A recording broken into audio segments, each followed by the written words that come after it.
بسم اللہ الرحمن الرحیم۔ السلام علیکم۔ غامدی صاحب کے ساتھ ہفتہ وار سوال و جواب کی براہ راست نشست کو لے کر پھر ڈیل اسمبلی کا غامدی سینٹر سے حاضر خدمت ہے۔ آغاز کرتے ہیں۔ آپ سے بہت شکریہ آپ کے وقت کا۔ سیدنا علی اور سیدنا امیر معاویہ کے درمیان جو نزاع تھا، ماضی میں جو جنگیں ہوئیں، صحابہ کرام کے معاملین، مشاجرات صحابہ جسے کہا جاتا ہے، اس طرح سے یزید کی ولی عہدی اور سیدنا حسین کا ناحق قتل، اس تمام موضوعات پر غامدی صاحب سے تفصیلی تبادلہ خیال ہوا تھا۔ اس پر جو ضمنی توضیحی پہلو، اشکالات، تنقیدات لوگوں نے پیش کی، غام صاحب کی خدمت میں ایک ایک کر کے رکھ رہے تھے۔ غام صاحب کچھ پہلو کل زیر بحث آئے کہ آپ نے تاریخ کو موضوع کیوں بنایا۔ میں آگے بڑھاتا ہوں۔ ایک کمنٹ بہت تواتر کے ساتھ ہمیں موصول ہوا، وہ یہ تھا کہ سیدنا معاویہ کے معاملے میں آپ جو دلیل دیتے ہیں، کیا یہ وہی دلیل نہیں ہے جسٹس منیر نے گورنر جنرل غلام محمد کے پہلے دستور ساز اسمبلی کو تحلیل کرنے کے فیصلے کو جائز قرار دیتے ہوئے دی تھی؟ ایک بغاوت جب کامیاب ہو جاتی ہے تو وہ جائز اور قانونی بن جاتی ہے۔ یہی معاملہ ہماری عدالتیں بھی کرتی ہیں نظر ضرورت کے تحت۔ اگر اس چیز کو گوارا کر لیا جائے تو پھر تو نتیجہ نکلے گا کہ ہر آدمی ہر دور کے اندر کوئی نہ کوئی توجیہ، کوئی نہ کوئی پہلو نکال کے کہ دین کی اصل ہدایت پہ عمل ممکن نہیں ہے، ایک متبادل رستہ اختیار کر لے گا، اور جیسے ہی متبادل رستہ اختیار کیا جاتا ہے تو پھر اس کے جواز کی بحثیں ہونا شروع ہو جاتی ہیں، تو پھر تو جو آئیڈیل صورتحال ہے لوگ اس کی طرف جائیں گے ہی نہیں۔ ہر آدمی کو یہ حق ہے کہ وہ اپنا عذر بیان کرے۔ کسی فرد کو بھی آپ اس سے نہیں روک سکتے، کسی عدالت کو بھی نہیں روک سکتے۔ تجزیہ کر کے دیکھنا ہوگا کہ وہ عذر ٹھیک بیان کیا جا رہا ہے یا غلط بیان کیا جا رہا ہے۔ میرے پاس ایک شخص آتا ہے، وہ مجھے کہتا ہے کہ مجھے یہ مسئلہ درپیش ہے، اس میں مجھے بتائیے کہ میں قرض لے سکتا ہوں۔ ظاہر ہے کہ اس میں کچھ سوالات ہوں گے، دینی ہوں گے، اخلاقی ہوں گے، تو میں اس کو کیا کہوں گا؟ یعنی تم جاؤ اور جا کر سلیب لے لو۔ اس کو یہی توجہ دلائی جائے گی کہ اگر تمہیں کوئی اضطرار درپیش ہے، کوئی مجبوری تمہیں درپیش ہے تو اس کا فیصلہ کرو۔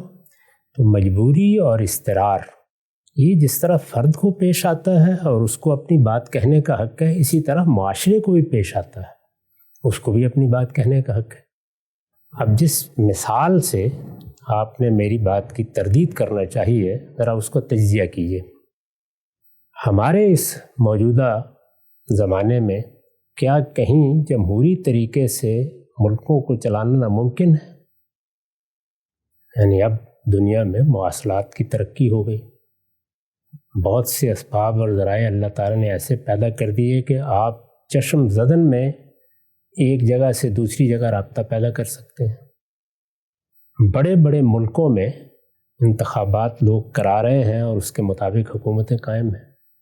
ایک دن دو دن کا معاملہ نہیں، بلکہ کم و بیش پچھلی صدی میں 10 جگہ پر لوگوں نے انتخابات کرا کے حکومتیں قائم کر کے آئینی طریقے سے ملکوں کو چلا کے دکھایا ہے۔ اس میں اس ملک کے لوگوں نے یہ فیصلہ کیا کہ یہ بھی ایک جمہوری نظام قائم کریں گے۔ چنانچہ یہ معلوم ہے کہ جمہوری جد و جہد سے پاکستان وجود پذیر ہوا۔ اس ملک کی بنا جن لوگوں نے رکھی، انہوں نے اصرار کیا کہ ہم یہاں ایک جمہوری نظم قائم کریں گے اور قائم کرنا چاہتے ہیں۔ اس کے بعد بھی اس سے مختلف کوئی نقطہ نظر زیر بحث نہیں آیا، بلکہ آئین یا دستور بنا دیا گیا۔ 56 کا دستور اس وقت بن چکا تھا، اور یہ 56 کا دستور ساز اسمبلی نے بنایا تھا، یعنی جو اسی مقصد کے لیے قوم نے منتخب کی، اس کے تحت انتخابات ہونے تھے۔ اس میں کیا مشکل پیش آئی تھی جس کو نظریہ ضرورت کے تحت روا رکھا گیا؟ یہ سوال ہوگا نا۔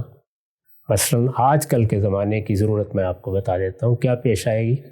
اس وقت ہر شخص یہی کہے گا کہ اب کوئی چارہ اس کے سوا نہیں کہ دستوری نظم کو لپیٹ دیا جائے۔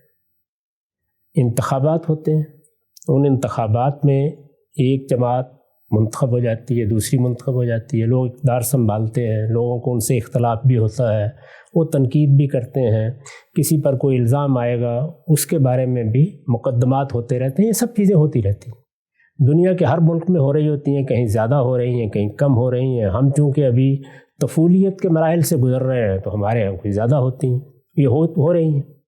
اب تھوڑی دیر کے لیے یہ تصور کیجیے کہ جو سیاسی جماعتیں انتخابات لڑتی ہیں وہ سب زیر زمین اپنے لوگ تیار کر لیں، ان کو اسلحہ دے دیں اور پورے ملک میں خانہ جنگی کی صورتحال پیدا ہو جائے، اس وقت آپ اپنی فوج سے کیا توقع کریں گے؟ یعنی پھر نظریہ ضرورت آئے گا نا, یہی توقع کریں گے. یعنی یہاں وہ نظم ہی قائم نہیں رہا جو دستوری حکومت کو چلانے کے لیے ضروری ہے. کیا پاکستان میں ایسی صورتحال پیدا ہو گئی تھی؟ زیادہ سے زیادہ یہ کہہ سکتے ہیں کہ سیاستدانوں کے مابین کچھ اختلافات تھے, یا کوئی مستحکم حکومت نہیں بن رہی تھی, یا پے در پے حکومتیں تبدیل ہو رہی تھیں, یا بیوروکریسی کی مدد لینا ضروری ہو گیا تھا, جیسے کہ چودھری محمد علی کا, چودھری غلام محمد کا, ملک غلام محمد معاف کیجیے گا, ان کا انتخاب کیا گیا. تو یہ سب چیزیں جو ہیں جس وقت بھی ہوتی ہیں وہاں یہ زیر بحث آتا ہے. یعنی ہر شخص کو شخصی حیثیت سے, ہر قوم کو قومی حیثیت سے, رہنماؤں کو رہنما کی حیثیت سے اگر کسی وقت دستور پر, قانون پر عمل کرنا ممکن نہیں ہے تو اپنا عذر پیش کرنے کا حق ہے. مجھ کو یہ حق ہے اور آپ کو حق ہے کہ ہم تجزیہ کر کے دیکھیں کہ عذر ٹھیک ہے یا غلط ہے. لیکن یہ کہ عذر ہو ہی نہیں سکتا. میں نے مثال دے دی کہ اگر کسی جگہ ایسی خانہ جنگی کی صورت پیدا ہو جائے تو وہاں پھر کیا آپ بیٹھیں گے وہاں کہ اب اسلحے کے زور پر بھی انتخابات کرائے جائیں گے؟ نہیں ہوگا پھر. تو اگر نظریہ ضرورت کا استعمال اس طرح کے کسی موقع پر کیا جاتا تو اس پر کوئی اعتراض نہ کرتا. وہ غلط موقع پر کیا گیا, غلط طریقے سے کیا گیا. اس وقت بیوروکریسی اور افواج جس طرح سے ملک پر قبضہ کرنا چاہتی تھیں اس کی تائید میں کیا گیا. اس لیے آج تک ہم اس پر بحث کرتے ہیں اور تنقید کرتے ہیں. اس طرح کا معاملہ اگر کہیں وہاں بھی ہوتا, یعنی تجزیے سے معلوم ہو جاتا کہ اس دور میں بھی انتخابات کرانے مثال کے طور پر ممکن تھے. اب یہ حاضر ہے جس کو میں ماضی میں کیسے داخل کر دوں؟ دنیا میں صدیوں تک لوگوں کو کبھی خیال نہیں ہوا کہ یہ کام کرنا ممکن ہے, ممکن بھی نہیں تھا. یعنی جو تمدنی حالات تھے, تہذیبی حالات تھے, کیا باقی دنیا میں یہ سب ہو رہا تھا؟ اور پھر پورے 1000 سال بلکہ اس سے بھی زیادہ مدت تک کیا آپ کے ہاں کوئی صاحب بصیرت نہیں آیا؟ یہ لوگ جو اس طرح کے سوالات کر رہے ہیں, ان جیسی بصیرت رکھنے والا کوئی شخص نہ فقہا میں پیدا ہوا, نہ علماء میں پیدا ہوا, نہ حکمرانوں میں پیدا ہوا, نہ عمر بن عبدالعزیز جیسے خلیفہ راشد کو یہ خیال ہوا کہ میں ایک کم سے کم شورا تو فوری طور پر بنا دوں اور اس کی بنیاد پر اب حکومت تبدیل ہوا کرے گی. یہ خیال ہارون اور مامون کو بھی نہیں ہوا.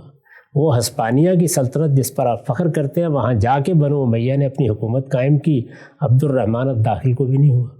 وہ محمد فاتح جس کے بارے میں آپ کہتے ہیں کہ اس نے کس طریقے سے قسطنطنیہ کو فتح کیا اور وہ ہماری عظمت کا علمبردار ہوا, اور وہ صلاح الدین ایوبی, اس کو بھی نہیں ہوا. اور وہ عالمگیر جس کے بارے میں اقبال نے کہا کہ ترکش مارا خدنگ آخری, اس کو بھی نہیں ہوا. کیوں نہیں ہوا؟ اس لیے کہ حالات تھے ہی نہیں. جو حکومتیں اس وقت قائم تھیں, جس طریقے کی سلطنتیں بنتی تھیں, جس طرح فتوحات ہوتی تھیں, ان میں یہ جمہوری نظم قائم کرنا ممکن ہی نہیں تھا. یہ بات ہے جو سمجھانے کی صحیح کی گئی ہے. اس لیے نظریہ ضرورت یا اضطرار یا مجبوری, انفرادی معاملات میں روز لوگ ہمارے پاس آتے ہیں, یہ فلاں کام کر لیں, کیا جائز ہوگا؟ میں فلاں ملک میں گیا ہوں, وہاں پر فلاں چیز بیچنا پڑتی ہے, کیا اس کی اجازت ہے؟ تو اضطرار, مجبوری, اس کے تحت لوگوں کو رائے دی جاتی ہے, فقہا دیتے ہیں, علماء دیتے ہیں. تو اسی طریقے سے سیاسی معاملات میں بھی, معاشرتی معاملات میں بھی یہ سوال ہوگا کہ کیا عذر معقول ہے؟ اگر عذر معقول نہیں ہے تو ایک آدمی نے عذر پیش کر کے اپنے بیٹے کو حکمران بنا دیا, اس کو تو آپ نے ہدف دشنام بنا لیا. یہ جو بعد میں 1200 سال تک بناتے رہے ہیں ان کے بارے میں کیا رائے ہے؟ لیکن بنیاد تو اسی نے رکھی نا, ورنہ نہ بناتے. یعنی بنیاد اس نے رکھ دی, اس کے بعد باقی سب لوگوں پر وہ قبر سے تلوار لے کے کھڑے تھے کہ اب نہ تمہیں اس سے مختلف سوچنا ہے, نہ کوئی اور کام کرنا ہے. یعنی یہ باتیں کہتے وقت کیا فی الواقع دماغ اور زبان میں کوئی باہمی تعلق ہوتا ہے؟ یہ حقیقت ہے کہ یہ بالکل بے معنی باتیں ہیں. ہر اضطرار, ہر مجبوری, ہر مشکل کو اس کے حالات میں رکھ کے دیکھنا چاہیے. تو 1200-1500 سال تک یہی رہا ہے. اور اس وقت کیا رائے ہے؟ یعنی جو مذہبی حکومتیں آپ نے قائم کی ہیں, ایک میں پاپائیت قائم ہے, ایک میں ایک مذہبی طبقہ حکومت کر رہا ہے, ایک میں حکمران ایک خاندان ہے. تو ذرا دیکھیے, ارشاد فرمائیے, یہاں جا کے ذرا اقامت دین فرمائیں. دیکھو واضح ہو گیا آپ سے, نقطہ یہ واضح کیا آپ نے, آگے بڑھاتے ہیں سلسلے کو. اچھا غلام صاحب, آپ نے فرمایا کہ عذر ظاہری بات ہے اگر کوئی حقیقی ہوگا تو اس پر استثناء بھی ملے گا. عذر پیش کیا جاتا ہے, رخصت ایک خاص حد تک ہوتی ہے, اور کوئی بھی فقیہ, کوئی بھی عالم, حکیم, فلسفی دانہ وہ یہ کہے گا کہ بھئی جب تک تمہیں یہ مرض لاحق ہے تب تک تم یہ کام کرو. اب یہ جو مثال یہاں زیر بحث ہے، یہ آج بھی پاکستان میں آپ بیوروکریسی کے پاس بیٹھے ہیں، فوجیوں کے پاس بیٹھے ہیں، کسی کے پاس بھی بیٹھے ہیں، وہ آپ کو ایسی کہانی سنا کے قائل کر لیں گے کہ جمہوریت کا پہیہ تو چل نہیں سکتا، انتخابات ممکن نہیں ہے. تو کہانی تو ہر ایک کے پاس سنانے کے لیے کچھ نہ کچھ ہوتی ہے. جی ہاں، جو لوگ یہ داستان سناتے ہیں ان کو ہم نے بارہا یہ کہا ہے کہ وہ وردی اتاریں، عوام کے پاس جائیں اور ان کو قائل کر لیں جائیں. یعنی یہ فیصلہ کرنا کس نے ہے؟ یہاں سوال یہ ہے، کیا یہ حکومت ان کو ملی تھی، انہوں نے اس ملک کو فتح کیا تھا، تو پھر ان سے کہیں گے کہ تم چونکہ فاتحین ہو اس لیے فیصلہ کرو جو بھی کرنا ہے. یہ حکومت عوام نے دی ہے، یہ ملک بھی لوگوں نے بنایا ہے، جمہوری جدوجہد کے نتیجے میں بنا ہے. تو یہاں جس نے جو اپنا کوئی نقطہ نظر بیان کرنا ہے وہ اپنا استدلال عوام کے سامنے جا کے رکھ دے، وہ قبول کر لیتے ہیں اور کہتے ہیں کہ ہم آپ کے سر پر تاج رکھنے کے لیے تیار ہیں. اچھی بات ہے، اس موقع پر ہم بھی اپنا نقطہ نظر پیش کر دیں گے. اگر لوگوں نے ان کا نقطہ نظر مان لیا سر تسلیم خواہ. واضح ہوئی بات، آگے بڑھاتے ہیں سلسلہ گفتگو کو. اجغام صاحب، اگلا سوال جو پیش کیا ہے وہ یہ ہے کہ صلح حسن کا آپ نے ذکر کیا، ہماری گفتگو میں زیر بحث ہے، اگرچہ وہ کوئی تاریخی مسودہ نہیں ہے جس پہ باقاعدہ شکیں ہم تک اسی طریقے سے منتقل ہوئی، لیکن سوال یہ پوچھا گیا ہے کہ ہر معاہدہ جو ہو رہا ہوتا ہے وہ ایک خاص زمانے کی کانوٹیشن میں ہوتا ہے. تو صلح حسن کی کیا یہ خاموش شکیں نہیں تھیں کہ چلو اس وقت امیر معاویہ حکمران بن رہے ہیں، اس کے بعد جو ہے یہ جن لوگوں کا حق تھا، جن سے جنگیں ہوئیں، جن کے ہزاروں لوگ شہید ہوئے، ان کے یہ سپرد کر دی جائے گی. کچھ کرٹیسی سیاست کے میدان میں بھی ہوتی ہے جب دو فریقین آپس میں صلح کرتے ہیں، معاہدہ کرتے ہیں. تو صلح حسن کی کچھ سائلنٹ شکیں یہ نہیں تھی کہ جی اب میں کرتا ہوں، میرے بات چلو پھر تم آ جانا. یہ خاموش شکیں کیا ہوتی ہیں؟ یعنی اس خاموشی کی وجہ کیا تھی؟ یہ خاموشی تو صرف کنواری عورتوں کے بارے میں جائز رکھی گئی ہے کہ وہ اگر خاموش بھی رہیں تو یہ مان لیا جائے گا کہ وہ راضی ہیں. یعنی معاہدات جب کیے جاتے ہیں تو اس میں ہر چیز لکھی جاتی ہے، تو وہ معاہدہ تاریخ سے نکال کے پیش کر دیا جائے، کسی مستند جگہ سے نکالیے اور پھر بتائیے کیا معاہدہ تھا اور یہ کیا چیز ہے. یعنی اس میں یہ بتایا جا رہا ہے کہ کسی دوسرے فریق کا حق تھا. حق کس بنیاد پر قائم ہوتا ہے؟ یعنی حق یا تو امرہم شورا بینہم کی بنیاد پہ قائم ہوگا، اور یا فاتحین جیسے اپنا حق قائم کیا کرتے ہیں اس طرح قائم ہوگا. اس کے سوا حق قائم ہونے کی اور کیا چیز ہے؟ یعنی فاتحین کے ہاں بھی 10 سوالات پیدا ہوں گے کہ ان کا حق کیسے قائم ہوا ہے. تو حق قائم ہونے کو پہلے واضح کیجیے نا. حق تو دین کے نصوص سے واضح ہوگا، حق کسی عرف کی بنیاد پر قائم ہوگا. حق کیسے قائم ہو گیا؟ دو فریقوں کے درمیان ایک معاملہ ہے، اس معاملے میں ایک فریق نے یہ اندازہ کر کے کہ ہمارے لیے اب جنگ جاری رکھنا موزوں بھی نہیں ہے اور ممکن بھی نہیں، معاہدہ کر لیا اور اپنی دستبرداری کی دستاویز پر دستخط کر دیے. یہ معاملہ ہو گیا. اس کے بعد 20 سال گزرے اس پر. اس 20 سال کے عرصے کے دوران میں، 20 سال معمولی مدت نہیں ہوتی، اس 20 سال کے عرصے کے دوران میں نہ کوئی معاہدہ زیر بحث آیا، نہ اس کی کوئی شک زیر بحث آئی. پھر یہ یاد رکھیں کہ یہ بیعت بھی فوراً بعد نہیں لی گئی، کسی شخص نے اٹھ کے لی ہو. اس میں 3-4 سال آخر کے زیر بحث رہا ہے معاملہ.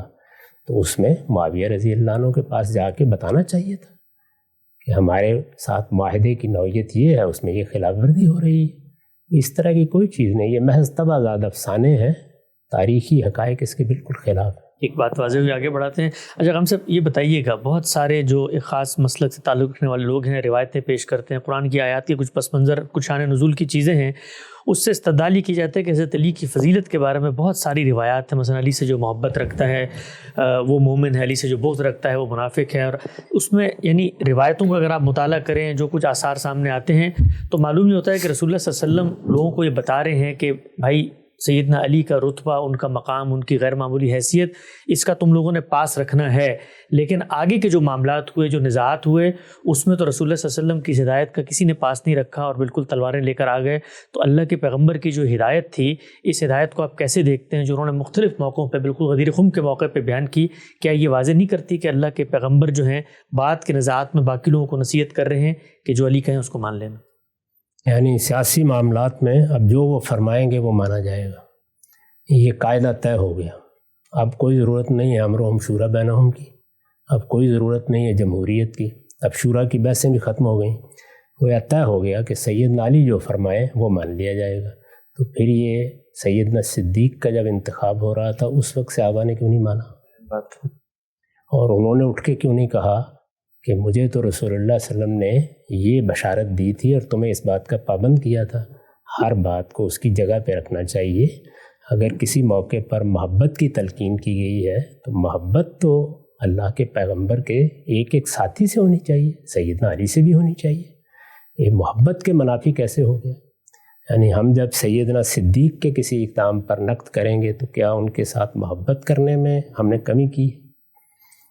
انسانی معاملات ہیں, ان میں کوئی اختلاف بھی ہوگا, علمی معاملات ہیں, ان میں کوئی رائے بھی مختلف ہوگی. اسی طرح نزاعات ہیں, نزاعات میں تو یہ دیکھا جائے گا کہ معاملہ کیا ہے. تو محبت کی تلقین تو سب صحابہ کے بارے میں رسول اللہ نے کی ہے.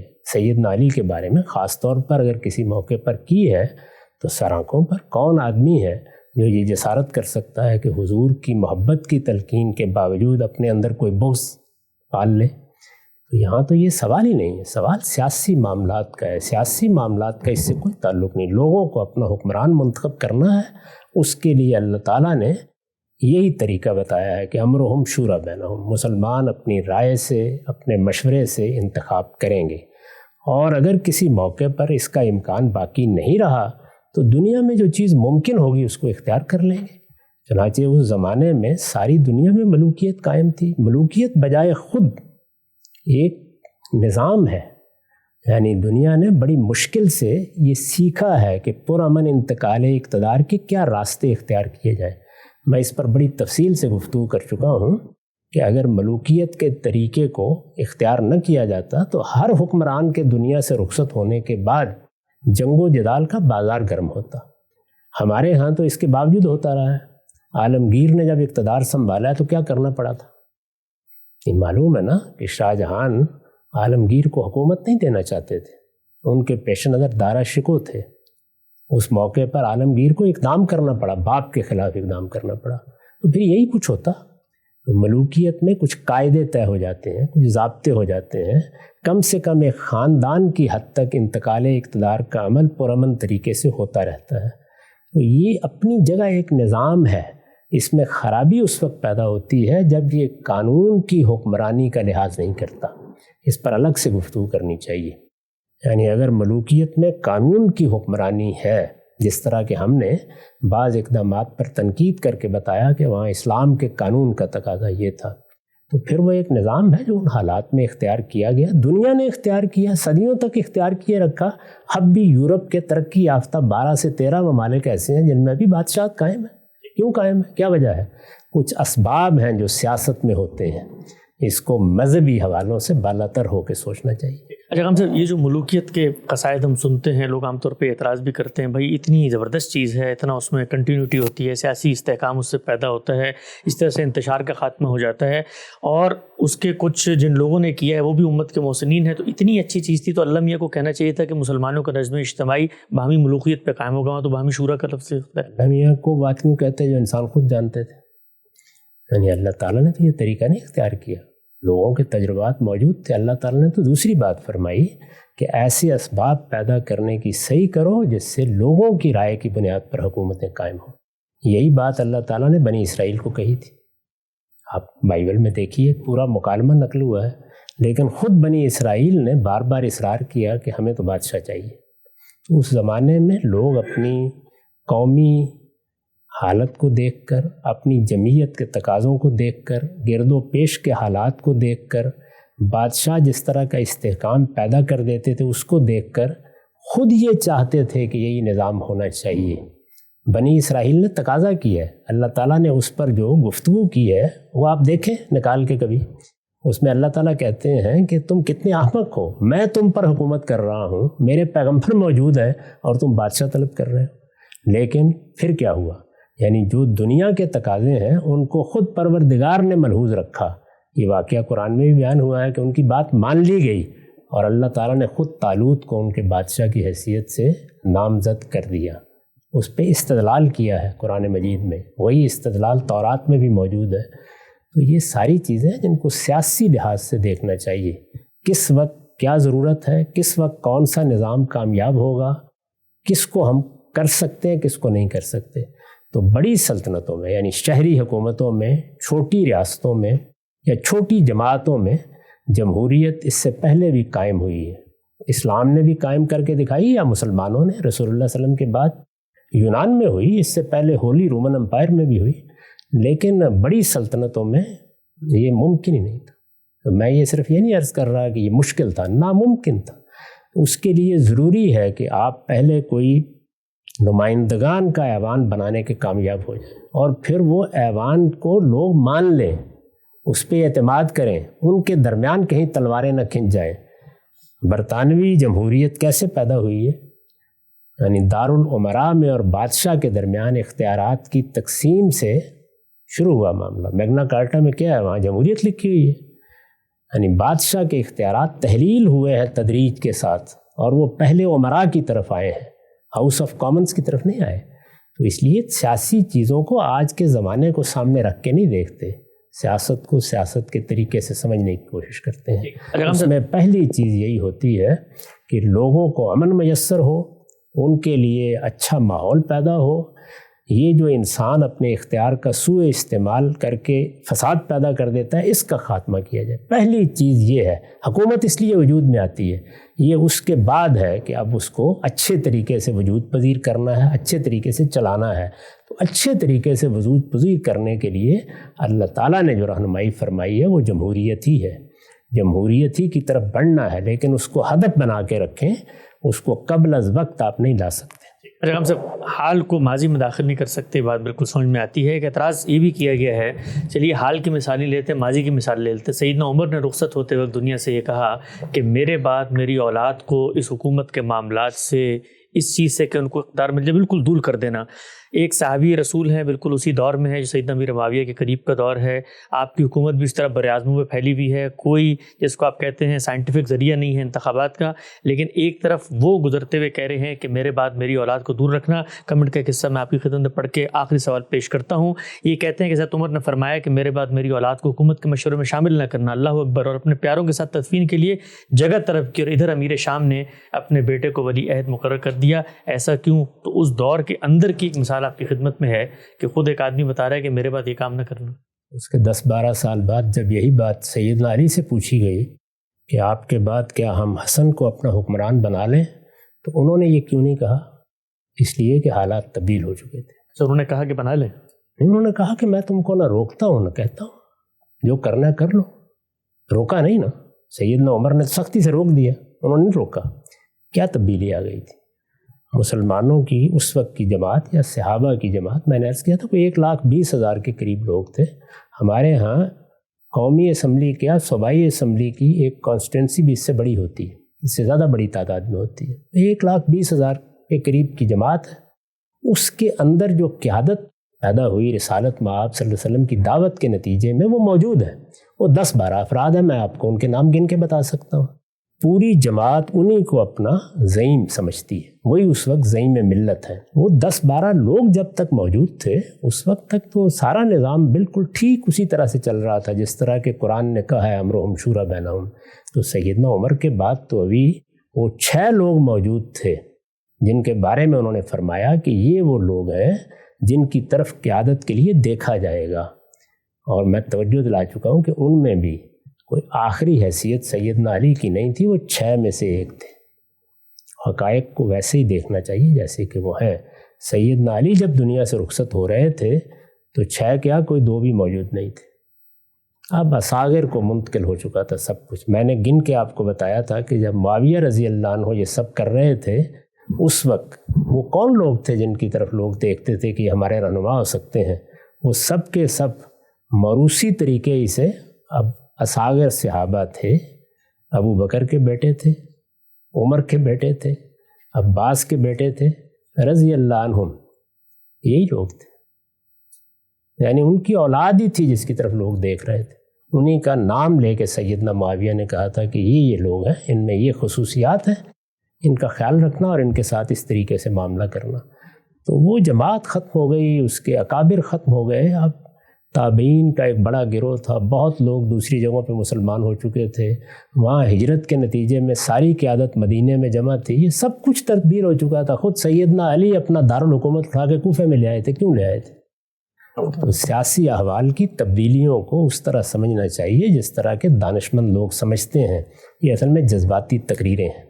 آپ سے جذباتی تقریریں ہیں۔ ایک آخری سوال، آپ کی گفتگو کو سن کر یہ کہنے کو جی چاہتا ہے کہ یزید سے مراسم بھی، حسین کو سلام بھی، غام صاحب اپنی گفتگو میں بڑے خوبصورت طریقے سے بنو امیہ کو بچانے کی کوشش کرتے ہیں اور فاسق اور فاجر حکمرانوں کی حکومت کے بارے میں لوگوں کے دلوں میں اعتماد پیدا کرتے ہیں۔ غام صاحب اس سوال کا کیا جواب دیتے ہیں؟ وقت یہاں پہ ختم ہوتا ہے، انشاءاللہ دوبارہ زیر بحث لائیں گے۔